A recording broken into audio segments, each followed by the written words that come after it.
प्रतीक्षा कर रहे हैं महोदय कि हम करें तो क्या करें। ये राशि भी जाती है महोदय, पिछले बार भी हम टाइट अनटाइट पे आपके सामने समक्ष बोल रहे थे, अगर ये राशि 11,000 करोड़ रुपया जो पंचायतों के विकास के लिए दिया जाता है महोदय, उसमें भी अगर सीधा सीधा लेमैन की तरह अगर खर्चा किया जाए महोदय, तो 1,14,000 वार्ड है महोदय। प्रत्येक वार्ड को अगर सीधा सीधा अगर दे दिया जाए तो लगभग 10 लाख रुपये उसके प्रत्येक वार्ड का हिस्सा होता है महोदय। लेकिन आप सच्चाई जान करके हैरान हो जाएंगे महोदय कि 10 लाख एक वार्ड में तो छोड़ दीजिए महोदय, एक वर्ष में एक पंचायत में 10 से 15 लाख रुपया जाता है। वो छोटी छोटी जो समस्या जिससे लगातार हमारे गांव के लोग जूझते हैं, पानी हो, गली हो, नली हो, वो समस्या भी आज हम नहीं समाधान कर पा रहे हैं महोदय। वो पंचायत प्रतिनिधि चुनाव जीत करके आए और इसलिए जीते हैं कि उनकी छोटी छोटी समस्या दूर हो, लेकिन कुछ ऐसी व्यवस्था हमारे बीच में आ गया है महोदय, टाइड अनटाइड। एक कह तो दिए कि पंचायत में 1,40,00,000 रुपये प्रति वर्ष पंचायत के विकास के लिए राशि जा रहा है महोदय, लेकिन उस जो मूलभूत सुविधा है उसके लिए 10 लाख रुपया भी नहीं है महोदय। ये गंभीर विषय है, इस पर महोदय सबको विचार करना चाहिए। महोदय, आज स्थिति ये हो गया है, हम लोग तो मांगे थे भाई कि इस बजट में ये होना चाहिए था वार्ड सदस्यों को कम से कम 5,000 रुपया, लेकिन हम लोग बढ़ा दिए कितना, मात्र 300 रुपया। मुखिया जी के लिए हम लोग 10 लाख मांगे, जिला परिषद महोदय के लिए 20,000 रुपया मांगे, 10,000।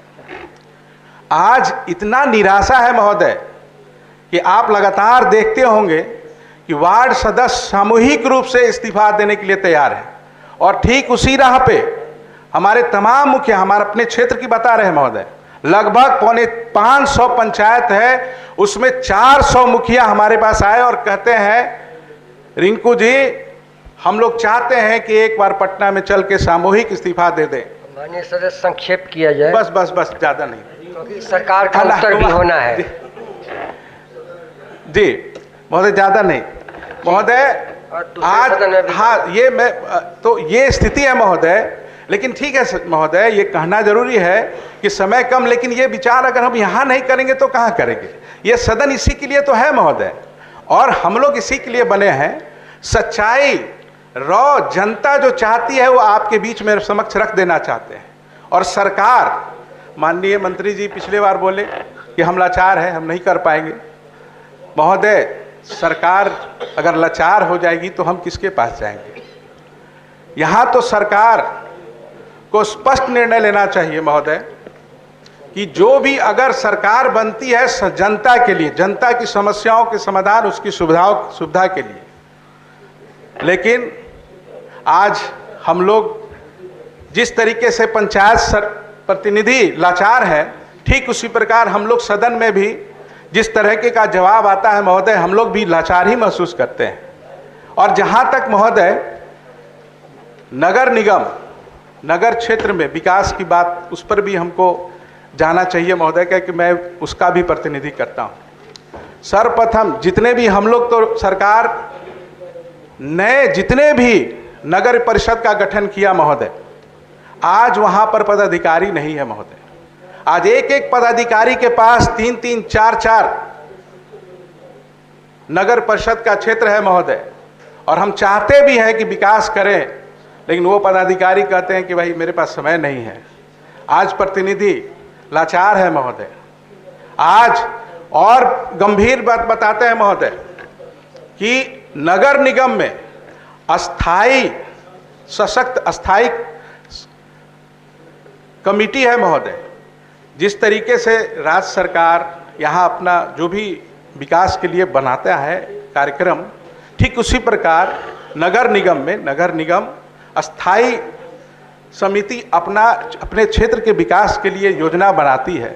लेकिन महोदय जो पदाधिकारी हैं वो इस तरीके से मनमाने तरीके से अपने अनुसार जो भी नगर परिषद में जो आपके यहाँ से 11 साढ़े 11 हज़ार करोड़ का बजट है, 11,000 साढ़े 11,000 करोड़ का बजट होने के बावजूद भी ये पैसा कहाँ जा रहा है, ये हम लोग भी नहीं समझ पा रहे हैं।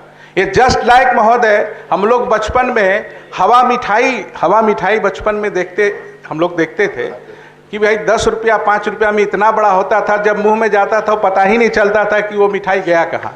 ठीक उसी प्रकार पंचायतों के विकास के लिए 11,000 करोड़, नगर के लिए 11,500 करोड़, वो पैसा कहाँ जा रहा है ये हमको समझ में नहीं आ रहा है महोदय। ये विषय है महोदय, ये हम सब के लिए ये सोचने के लिए गंभीर विषय है महोदय। ठीक तो है, हम सरकार से मांग भी करेंगे, ये तो विवाद है यहाँ पे है, और ये नहीं समझेंगे कि हम कोई विपक्ष में हैं इसीलिए आपको बोल रहे हैं। हम जो भी बोल रहे हैं एकदम सच्चाई बोल रहे हैं, और हम उम्मीद करते हैं कि इन विषयों पर जरूर अपनी जिम्मेवारी को सर आप लोग एकदम, हमारी बात अगर अच्छा लगे उसको जांच लीजिए, समझ लीजिए, उसके बावजूद जरूर उस पर गौर कीजिएगा महोदय। आज एकदम जी चलिए ठीक है, इसी आशा में तो हम तो कहते रहिए कि ज़्यादा समय से नहीं है, 2 वर्षों से है। यही तो सुनते सुनते जिस तरीके से पंचायतों में जो प्रतिनिधि का हाल है, लगभग हम लोग भी उसी हाल में आ गए हैं महोदय, कि सिर्फ आश्वासन ही मिल रहा है, दूसरे माननीय सदस्य को ठोस निर्णय पे नहीं पहुंच पा रहे हैं।